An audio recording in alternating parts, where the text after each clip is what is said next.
আব্দুল্লাহ আল মারুফ নামের ঠেলা আছে, নামের ঠেলা আছে আব্দুল্লাহ আল মারুফ। এই হুজুর মাদ্রাসার কিছু পোলাপাইন আর কিছু ওনাদের কিছু মুসল্লি আছে না, অন্ধভক্ত মুসল্লি, এদেরকে নিয়ে এসে হোটেল ঘেরাও করেছে। হোটেল ঘেরাও করে এদেরকে হেস্তনেস্ত করেছে, এদেরকে সামনে নিয়ে লাইভ ছেলে দিয়েছে। মানে মানে রাজনীতি বুঝে ভালো, রাজনীতি ভালো বুঝে। লাইভের মধ্যে দাঁড়িয়ে দাঁড়িয়ে এই যে মিথ্যা কথাগুলি বললো যে বাইজিদ খান পন্নী নাকি তার উপরে ঈমান না আনলে আমরা কি মুসলমান হওয়া যাবে না, মিথ্যাবাদী, প্রতারক, জালেম। আল্লাহ রাব্বুল আলামিন ঈমান আনার কথা বলেছেন আল্লাহর প্রতি, রাসূলের প্রতি, কিতাবের প্রতি, নাকি? আমাদের ঈমান হচ্ছে লা ইলাহা ইল্লাল্লাহ মুহাম্মাদুর রাসূলুল্লাহ। এই যে তুমি এই কথাটা বললে, তোমাদের মুখে দাড়ি আছে, টুপি আছে, তোমরা আবার ইমামতি করো, তোমাদের পিছনে মানুষ আবার নামাজ পড়ে। আল্লাহর কোরআনের একটা আয়াত আছে, লানাতাল্লাহি আলাল কাযিবিন, মিথ্যাবাদীদের উপর আল্লাহ লানত করবে। এই যে সাধারণ মানুষকে উস্কাই দিলা যে বাইজিদ খান পন্নীর প্রতি ঈমান না আনলে মুসলমান হওয়া যাবে না, এই কথা আমরা কোথায় বলেছি? আমাদের কোন বই আছে? আমার কোন বক্তব্যে আছে? ওনার কোন বক্তব্যে আছে? দেখাও। আমরা বলেছি আমরা আখিরি নবীর উম্মত, নবী আর আসবে না, রাসূল আর আসবে না, কিন্তু নবীর যে কাজ, সে কাজ প্রতিষ্ঠা করাই হচ্ছে উম্মতের কাজ। সেটা করার জন্য আমরা দাঁড়িয়েছি, অর্থাৎ আল্লাহর দ্বীন প্রতিষ্ঠা করার জন্য। এই যে তোমরা সাধারণ মানুষকে উত্তেজিত করে দেওয়ার জন্য এই কাজটা করলে, তারা বুঝতে পেরেছে যদি সেখানে একটা হত্যাকাণ্ড করে তাহলে পালানোর কোনো পথ থাকবে না, পালাতে পারবে না আসলে।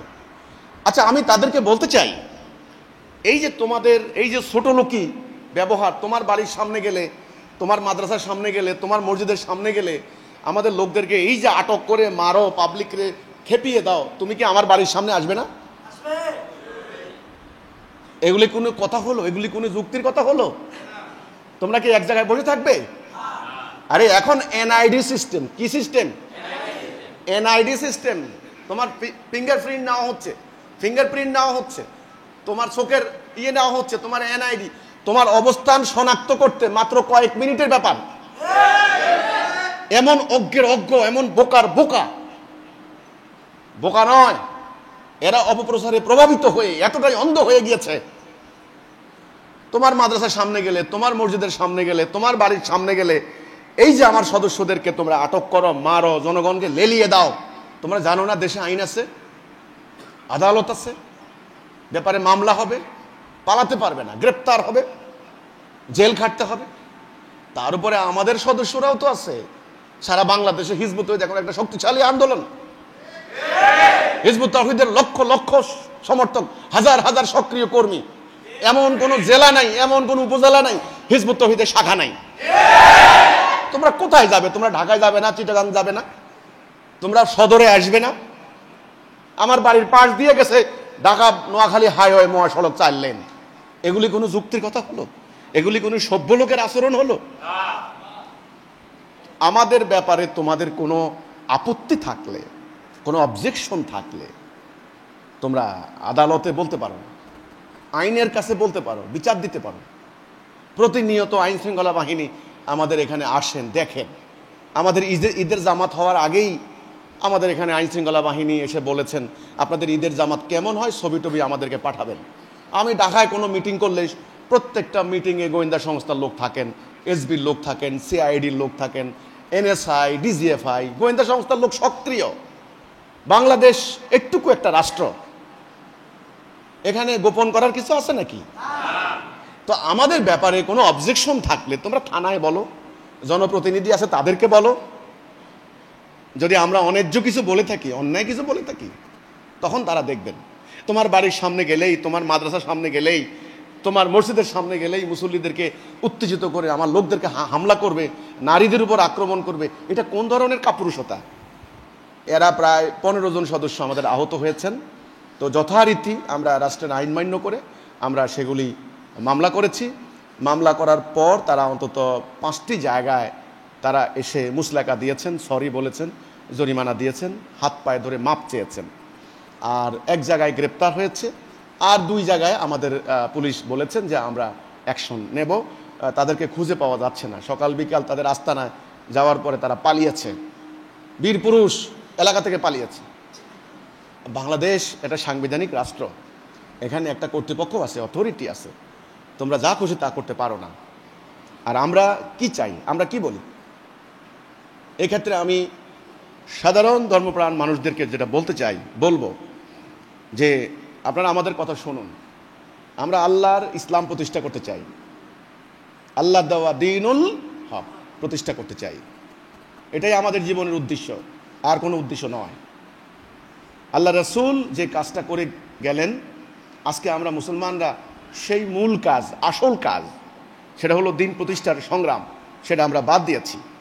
হিজবুত তাওহীদ আন্দোলন সেই সংগ্রাম করার জন্য মাঠে নেমেছে। আমি ধর্মপ্রাণ মুসলমানদেরকে বলতে চাই, আল্লাহর কোরআন নাজেল করা হয়েছে কি জন্য? খালি মুখস্থ করার জন্য? এটা ওয়াজ করে করে টাকা কামাই করার জন্য?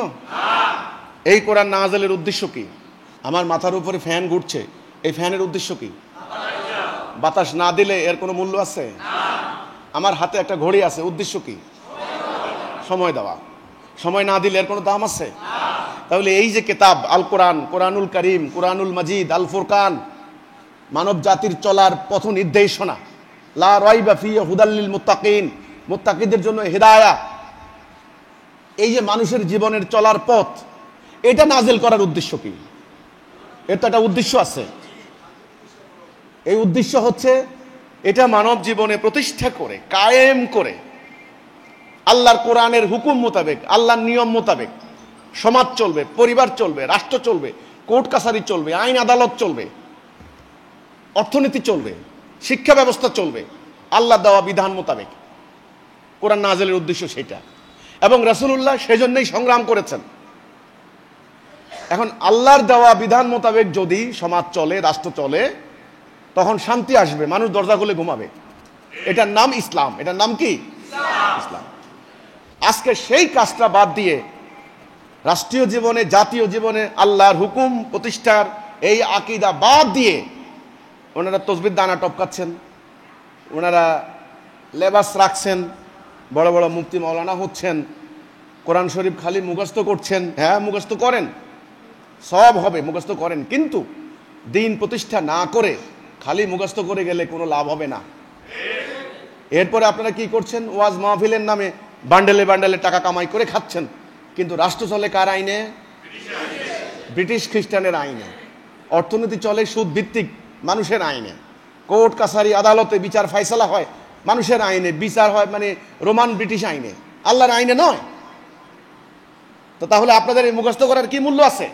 তাহলে এই কোরআনের উদ্দেশ্য কি? এটাকে বাস্তবায়ন করা। যদি আপনি কোরআনকে বাস্তবায়ন করতে যান, তখন কোরআনের নির্দেশ আছে, ওয়াতাসিমু বিহাবলিল্লাহি জামিআন ওয়া লা তাফাররাকু, আল্লাহর রশিকে মজবুত করে ধরে রাখো। রশি কয়টা হবে? আল্লাহর রশি কয়টা? সিরাতুল মুস্তাকিম কয়টা? একটা। আল্লাহ বলছেন আমার রশিকে মজবুত করে ধরে রাখো, আলাদা হইও না। এই যে হজ করতে গেলেন হাজী সাহেবরা, এবারে তো গরমে প্রায় 1000 হাজী মারা গেছেন, 1000। এই যে হাজী সাহেবরা হজ করতে গেলেন, আল্লাহ রাসূলও তো হজ করছেন জীবনে একবার। কয়বার? একবার। ওই হজের নাম বিদায় হজ, মানে এরপরে রাসূল আর হজ করেননি। সেই বিদায় হজের ভাষণে রাসূলুল্লাহ কি বললেন? কি বললেন? তোমরা ঐক্য নষ্ট করো না। আজকের এই দিন, এই মাস, এই সময় যেমন পবিত্র, তোমাদের একজনের রক্ত আরেকজনের তেমন পবিত্র। তোমরা ভাই ভাই। তাহলে মুসলমান জাতি হবে কয়টা? একটা। আর আজকে আমাদের অবস্থা কি? হাজার হাজার পীর, এক এক পীরের এক এক তরিকা, হাজার হাজার রাজনৈতিক দল, এক এক দলের এক এক কর্মসূচি, তারপরে হুজুরদেরও হাজার হাজার ফেরকা। হ্যাঁ, কেউ সালাফি আলেম, কেউ কাউমি আলেম, কেউ আহলে হাদিসের আলেম, কেউ আপনার হলো আহলে সুন্নাত ওয়াল জামাত, নানানভাবে আছে ফেরকা। জাতি হবে একটা, নেতা হবেন কয়জন? একজন। হুকুম চলবে কার? আল্লাহর। এই হচ্ছে ইসলাম। মানুষ যেন দরজা খুলে ঘুমাতে পারে। আজকের এই সমাজে দরজা খুলে ঘুমাবেন? একজন সংসদ সদস্য, সাধারণ মানুষ বাদ দেন, পার্লামেন্ট মেম্বার, এই যে জিনেদা, সংসদ সদস্য, এমনকি যেই সেই সংসদ সদস্য তিনবারের সংসদ সদস্য তিনি, ওনাকে নিয়ে ইন্ডিয়াতে নিয়ে চামড়া খুলে হাড্ডি গোস্ত আলাদা করে, গোস্ত কিমা করে বাথরুমে ফ্ল্যাশ করে দিয়েছে। হত্যাকাণ্ডের কি মানে নিষ্ঠুর হত্যাকাণ্ড। সাধারণ মানুষের অবস্থা কি তাহলে? এরপরে আইন শৃঙ্খলা বাহিনীর সবচেয়ে টপ ব্যক্তি আইজি সাহেব, ওনার দুর্নীতির খবর, হাজার হাজার কোটি টাকার মানে দুর্নীতি লুটপাটের ঘটনা। এরপরে দেখেন একটা মাদ্রাসার মোহতামিম 12টা ছোট ছোট বাচ্চা মেয়েকে ধর্ষণ করেছে, 12টা। র্যাব তাকে জিজ্ঞাসা করেছে এখন আপনার কি হবে, বলছে আমার ফাঁসি হোক। 3 বছরের মেয়েকে ধর্ষণ করা হচ্ছে, 70 বছরের বুড়িকে ধর্ষণ করা হচ্ছে, গণধর্ষণ। এই সমাজ, অথচ কোরআন এসেছে এই ধরনের অন্যায় যেন না হয়। এবারে সরকার শতকরা 22 টাকা দিতে হবে খালি বিদেশিকে সুদ, অথচ সুদ আল্লাহ হারাম করেছেন। এবারের বাজেটের 14.5 টাকা, 14.5% সবচেয়ে বেশি ব্যয় হবে সুদের টাকা। তাহলে রাষ্ট্র দাঁড়িয়ে আছে সুদের উপরে। এই সুদভিত্তিক অর্থনীতির কারণে আপনার নিত্য প্রয়োজনীয় পণ্যের দাম আকাশের দিকে উঠে যাচ্ছে, মানুষের ধরাছোঁয়ার বাইরে চলে যাচ্ছে। তো তাহলে কোরআন এসেছে আল্লাহ দিন প্রতিষ্ঠা করার জন্য। দিনটা প্রতিষ্ঠা করলে মানুষের মধ্যে যেন এই ধরনের সুদ, ঘুষ, রাহাজানি না থাকে, হত্যা, খুন, ধর্ষণ না থাকে, দুর্বলের উপরে সবলের অত্যাচার যেন না হয়, মানুষ যেন ন্যায় বিচার পায়, সুবিচার পায়, মানুষ যেন নিরাপদে রাস্তায় ঘুরতে পারে, মানুষ যেন দরজা খুলে ঘুমাতে পারে। এটার নাম ইসলাম। এটা হবে একমাত্র আল্লাহর দিন প্রতিষ্ঠা করলে, না হলে হবে না। এখন কি সেই দিন প্রতিষ্ঠা হচ্ছে? আমি পরিষ্কার করে আপনাদেরকে বলতে চাই, আমরা দাঁড়িয়েছি আল্লাহ দেওয়া সত্য দিন মানব জীবনে প্রতিষ্ঠা করতে। আমাদের আর কোনো উদ্দেশ্য নাই। আল্লাহর দিন কিভাবে প্রতিষ্ঠা করা হবে, কেমনে প্রতিষ্ঠা করা হবে, এই তরিকা কি, প্রক্রিয়া কি, কিভাবে ইসলামের গৌরবময় ইতিহাস হারিয়ে গেল, কিভাবে এক সময়ের সেরা জাতি আমরা গোলাম হলাম, এই ইতিহাস এবং কোরআনের বাণী তুলে ধরার জন্য আমরা পত্র পত্রিকা বের করি, আমরা হ্যান্ডবিল ছাপাই, আমরা বই প্রকাশ করি, আমরা বক্তব্য দিই। এই বই, এই হ্যান্ডবিল, এই পত্রিকা নিয়ে আমাদের কর্মীরা সম্পূর্ণ নিঃস্বার্থভাবে আপনাদের দ্বারে দ্বারে যাচ্ছেন। আপনারা যেন ঐক্যবদ্ধ হন, ইসলাম সম্পর্কে জানেন। আপনারা কি করছেন? উল্টো কি করছেন? আমাদের লোকদেরকে আক্রমণ করছেন, মারছেন। যারা আপনার কল্যাণ চায় তাদেরকে আপনি মারছেন, আর পরিকল্পিতভাবে পাড়ায় মহল্লায় মাদক চালান করে দিচ্ছে। আপনার সন্তান মাদক খেয়ে ধ্বংস হয়ে যাচ্ছে, আপনারা কিছুই বলছেন না। যে আমাদের স্পষ্ট কথা হচ্ছে আল্লাহর দিন, দিনুল হক, সত্য দিন প্রতিষ্ঠা না হওয়া পর্যন্ত মানব জীবনে শান্তি আসবে না। সেই দিন প্রতিষ্ঠা করার জন্যই আমাদের সংগ্রাম।